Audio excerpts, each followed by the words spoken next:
ошентип басып кемтик деп атат. Кемтик эмес, соп-сонун эле кыз. Мен сүйлөштүм, соп-сонун эле.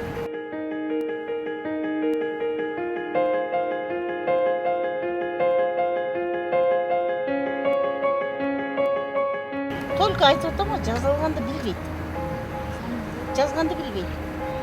Окуган эмес, мектепке барган эмес, анан кийин ошону кемтик дешип атышат. Көрдүңбү? Мектепке тартыш керек да, алар керек болсо азыр журналдарын текшерсеңер да чыгып калат. Эми келди кылып коюшу мүмкүн журналга. Мектепке барган эмес, мен барбай эле жүргөм деп атпайбы. Көз амал болгон эмес да. Ошон үчүн мен гарано, облоно деп айтып атканымдын себеби ошо. Мектепте ар биринде жерлерде обход болуш керек.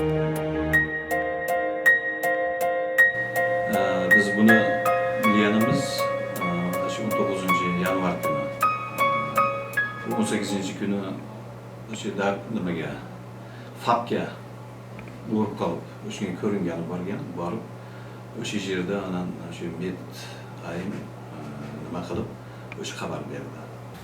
Эми ал эмес чоң эле аялдар деле билбей калат, бойно болгон. Аялдар деле билбей калат, бул каяктан билсин? Жаш кыз ойноп жүргөн, топтош ойноп жүргөн кыз болсо, каяктан биле алат? Точно эле подозрительный эмес эле, точно кыз өзү айтып берип атпайбы, сайрабай. Аларың тийген жокпу дегенде жок деп атат. Кыз ошо 3-4 жолу деп атат. Мен онусуна да ишенген жокмун. 3-4 жолудан көп да. 3-4 жолу деп коюп атат. Кыз деле мындай. Уялат да. А бул 17-18-19 жаштагы кыз болсо да башка кеп да. Бир аз жаштак да азыр.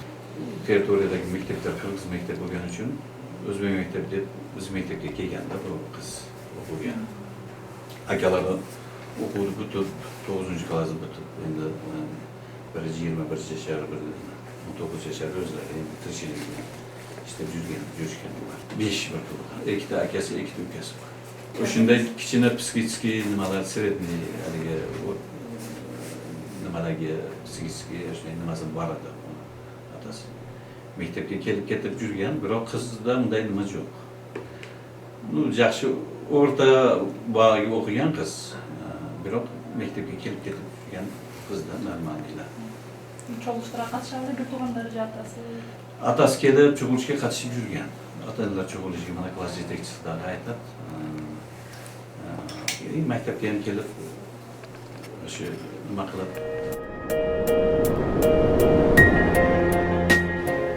Жакыр үй бүлөлөрүнүн катарында турат. Атасынын айылынын тургуну жакыр үй бүлөлөрүнүн тизмесине кирип, айыл өкмөтүнүн көзөмөлүнө турулган үй бүлө болчу. Кечээ күнкү болгон окуя боюнча буну эч ким байкаган эмес, эч ким билген эмес, бирок кыз эч кимге айтпай жүргөн. Бул мектептен билинип, андан кийин бизге кабар жетип, биз ошол убакытта эле барып тиешелүү чараларды көрүп, айыл өкмөттөр тарабынан бериле турган жардамдарды бердик. Кызды азыр Оштогу Ак жүрөк реабилитациялык центрге жаткырып келдик. Калган 2 иниси Мырзакидеги мектеп-интернатына жайгаштырылды.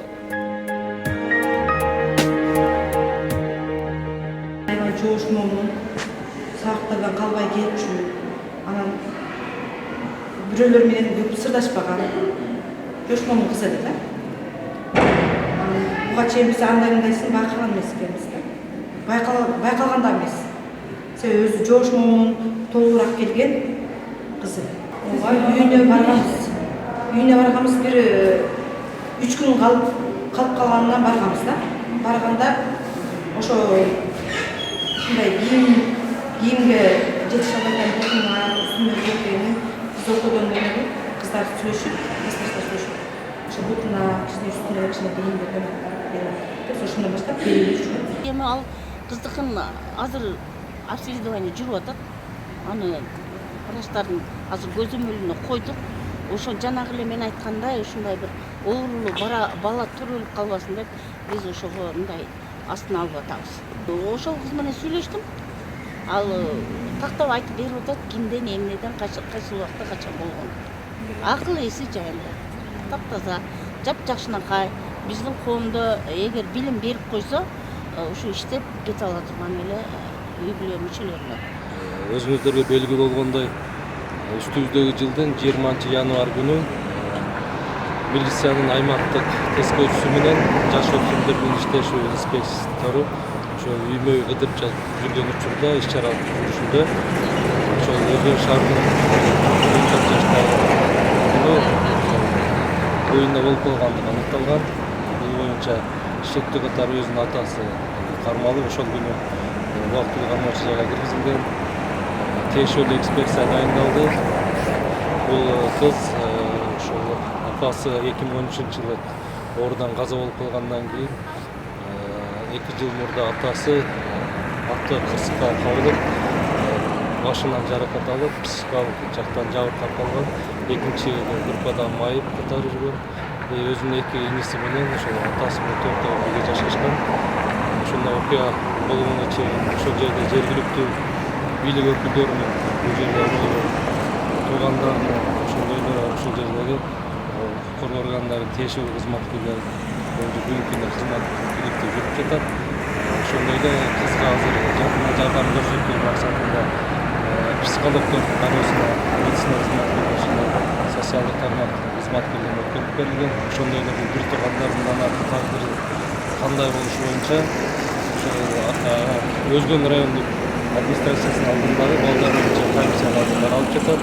Эгер туугандар, жакын туугандар багып ала турган болсо аларга берүү жагы, болбосо мамлекет өзүнө көз алуу боюнча. Азыр бул ошо туугандар менен сүйлөшүп жүрүп жатат. Азыр алгач ошол кызды ошол эсен аман көз жардырып, ошол психологиялык чыңалуудан өткөрүп алуу боюнча азыр комплекстүү иш чара жүрүп жатат. Атасы кармалган күндөн баштап мүнөзү мойнуна алган, камалып бүгүнкү күндө тергөө иштери жүрүп, анан бул атасынын дагы ошо психикалык жактан ооруган, канчалык деңгээлде ооруганын аныктоо максатында азыр атанын экспертиза дайындалган. Жакын күндөрү ошол тиешелүү ошо мекемеге жөнөтүлөт, психикалык жактан ооруганын аныктоо боюнча. Андан ары ошого карап, заключениясына карап иш жүрүп жатат.